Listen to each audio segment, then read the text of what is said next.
All right, ladies and gentlemen, welcome back to the Say It Can I Vent G show. Right here, my first guest, I have this young lady who's been doing a lot of things for the Denver community, and she just wrote a book, and we're going to talk all about it. Y'all, give it up for Miss Carla Ladd. Thank you. Miss Carla. Thank you. How you doing? You all right? I'm okay. I have a little cold, but I'm all right. I'm Yes, sitting. I think we're far enough away where you won't. Oh, it's all right. I got Parel. We quick to do that, you know, that's it. So, well, you look good, and welcome to the Say It Can I Vent G show, and I really appreciate you coming. I am so glad to be here. Thanks for the invite. So I got a couple of questions I want to ask you. I know the first thing is, I know you've been doing a lot for the community. The first time I heard your name, I saw with the Denver Black pages when I saw that and all of that. Tell me about how that came about. Well, I started the Denver Black Pages back in 2000. I launched the site in December of 2000, actually, so we just had a 10-year anniversary. And it started because I was working for Lockheed Martin, and I had just gotten here not that long before I started it. And I really needed to connect with the community. For some reason, I felt like I needed to connect with the Denver community. And with the Black community being so dispersed, I thought the internet would be the best way to do that, so I started the DenverBlackPages.com.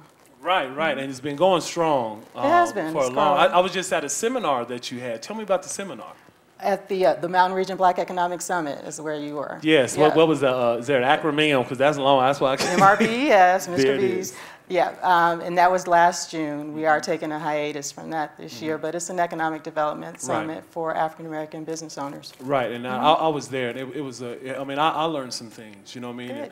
And it's a great thing to see you doing everything that you're doing. But then when I saw the book, y'all, is called "If She Can Beat Me Rockin', She Can Have My Chair."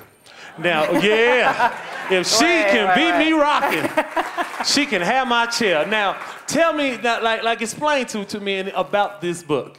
Well, the book is really, it's just a compilation of sage advice, wisdom from some of our elders. All the stuff that's in there is from my grandmother, but I'm sure she didn't originate any of it. I'm sure you've heard some things from your grandmother that are in there. Oh, you might not have heard of, you know, She Can Beat Me Rockin', but some other things in there. Everybody can relate to some things that their grandmother or auntie or, you know, Mimi or somebody taught them. Yeah, you know, Big Mama. Big Mama. Big Mama, you know, Big Mama, baby.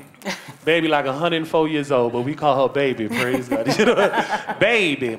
Well, that's good. So what are some of the things that really stick out in this book? Because, I mean, when I was reading it, I was like, oh, that's my grandmama. The remedies and stuff. Right. Touch on some of those. Well, I didn't really get into the remedies because those are kind of those old wives' tales, you know, like writing a baby's name on an egg so that they won't have so much trouble teething. I don't know if anybody's heard that before. Yeah.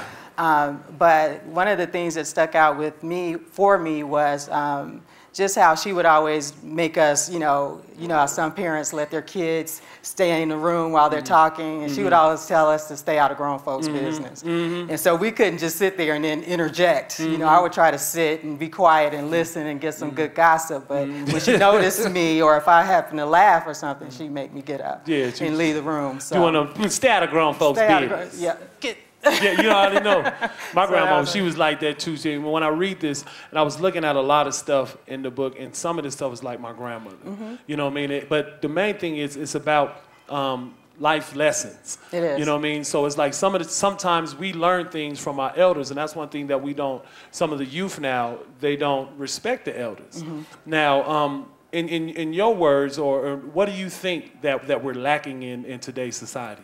Well, I think our young girls really need older women, our elder women to come alongside them and really train them. They're not being trained anymore about dress, about what's, you know, modest or decent even, not even modest, but at least decent.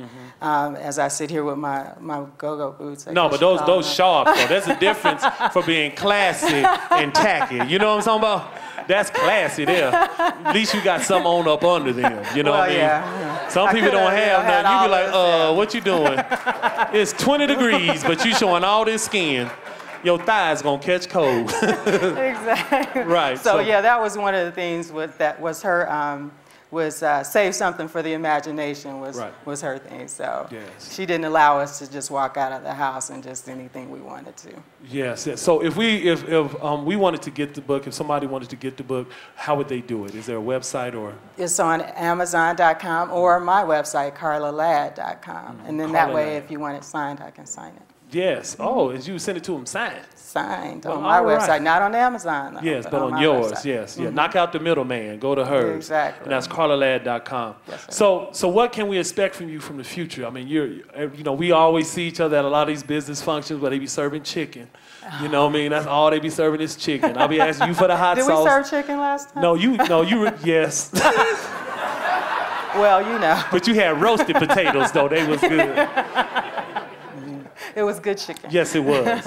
I don't really know. I think I'm going to follow up the book. I haven't really formulated what that's going to look like yet. Just released this book in August, so I need some time to just get over this. And really, I just wrote this book to honor her and really leave something for my nieces and other young women in our family that didn't get to know her the way I did. And so hopefully someone else will get something from it, other girls in the community and in the world even. But it was really just to pay homage to her since she passed away in 2001. Well, that's good. I know she'll be happy. Ladies and gentlemen, give it up for Miss Carla Ladd right here on the Shed Can I Vent G Show. And if you would like, make sure you go check her out on her website, carlaladd.com. We'll be back right after this.